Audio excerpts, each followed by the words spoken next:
Halo semuanya, pada kesempatan kali ini aku mau membahas satu materi algoritma, yaitu mengenai circular queue. Jadi, apa itu circular queue? Circular queue adalah suatu struktur data linear yang mana operasi-operasinya dikerjakan berdasarkan pada prinsip FIFO alias first in, first out. Dan untuk selengkapnya, ikuti video ini selanjutnya.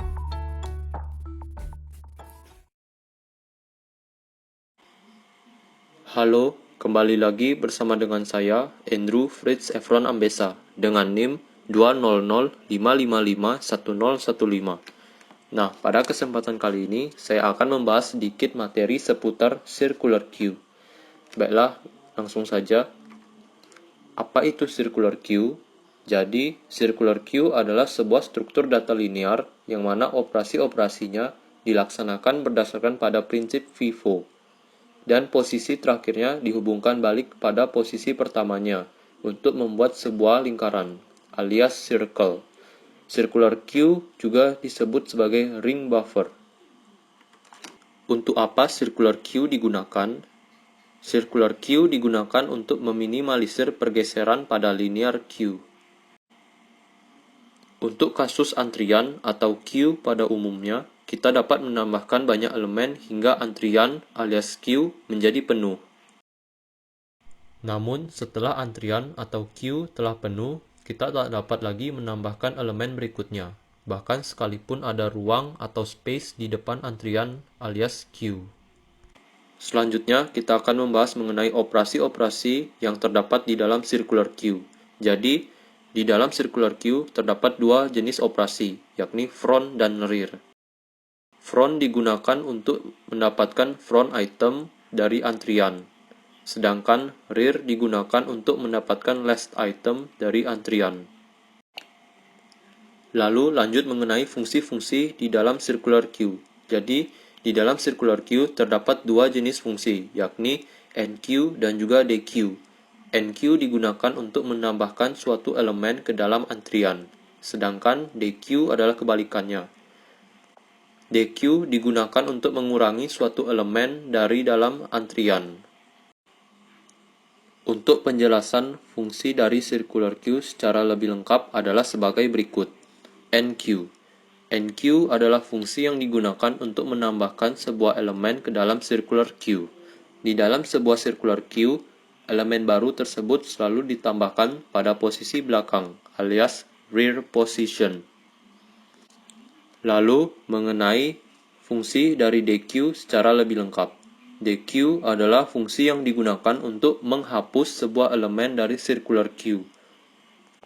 Di dalam sebuah circular queue, elemennya yang telah ada sebelumnya selalu dihapus dari posisi depan, alias front position. Nah, bisa dilihat sendiri ya, ini adalah gambar bagan dari circular queue sendiri.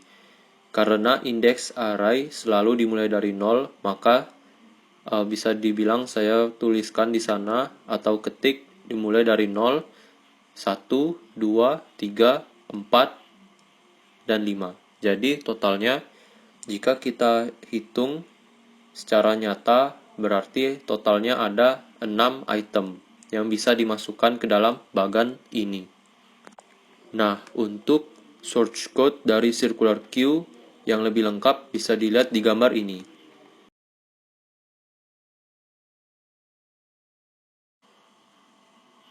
Di sini saya mengambil contoh referensi dari salah satu situs yang bernama Gigs4Gigs. Di sini saya mengambil contoh source code dari bahasa C++. Nah, bisa dilihat sendiri di sini seperti biasa untuk memberikan keterangan maka dituliskan program bahasa C++ untuk memasukkan dan menghapus elemen circular array alias circular queue. Lalu disambung dengan hash include angle brackets bits /stdc++.h angle brackets. Lalu pada line ketiga tambahkan using namespace std semicolon. Lalu lanjut dimulai struct queue, lalu lanjut lagi untuk membuat fungsi yang digunakan untuk membuat circular queue. Seperti biasa, saya skip dari sini, lalu lanjut ke bawah lagi. Di sini di line ke-56 akan dibuat fungsi untuk menghapus elemen-elemen dari circular queue. Lalu lanjut lagi, di line ke-80, lanjut dibuatkan fungsi untuk menampilkan elemen-elemen circular queue. Lalu lanjut lagi, di line ke-104, dibuat suatu fungsi untuk driver dari program. Di sini bisa dilihat dimulai dari line 107 Q key 6. Itu artinya kurang lebih menambahkan atau membuat suatu antrian untuk item hingga atau dengan total jumlah 6. Lalu lanjut lagi di bawahnya mulai dari line ke 109 key.enq 5. Itu artinya menambahkan data dengan nilai 5. Lalu lanjut lagi di bawahnya 12 min 2 29. Itu artinya tiap-tiap NQ menambahkan masing-masing value yang sudah tertera di dalam tanda kurung tersebut. Bisa dilihat ya, 5, 12, min 2, 29. Lalu lanjut di line ke 113, key.displayQ. Itu artinya menampilkan sejumlah Q yang telah disebutkan di atasnya, alias memasukkan data NQ. Lalu lanjut kita akan melakukan DQ. Bisa dilihat di line 115 printf. Lanjut value yang dihapus sama dengan, itu artinya menghapus satu data yang dimulai dari front position. Lanjut lagi di line 116 key.displayQ. Itu sama seperti dengan yang berada di line 113. Lalu lanjut lagi di line 118 NQ8. Itu artinya menambahkan value yang bernilai 8. Lalu lanjut lagi seperti biasa di line 119 menampilkan Q yang telah ditambahkan tadi. Lanjut lagi di line 121 saya akan menghapus salah satu data, yakni data yang bernilai atau yang berada di front position. Lalu lanjut lagi di line 122 display Q.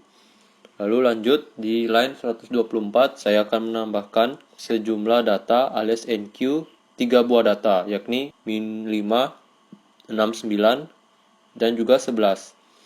Lalu selanjutnya di line 127 menampilkan data display Q.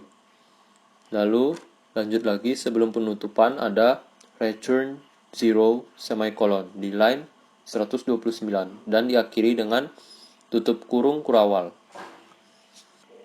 Nah, di sini sudah ada beberapa proses atau diagram yang digambarkan atau ditandai dengan beberapa tahap, dimulai dari tahap pertama hingga tahap ke-10.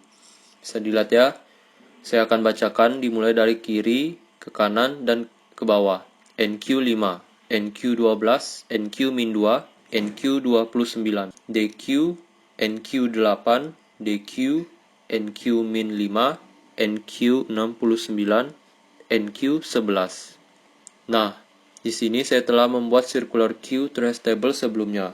Di sini saya sengaja mulai dari line 109 hingga 127 agar memudahkan bagaimana cara kita melihat data-data yang hanya berupa NQ, DQ, dan display saja. Di line 109 saya NQ 5, 110 NQ12, 111 NQ-2, di line 112 NQ29. Lalu di line 113 display 5, 12, min 2, dan 29. Di line 114 ada jarak.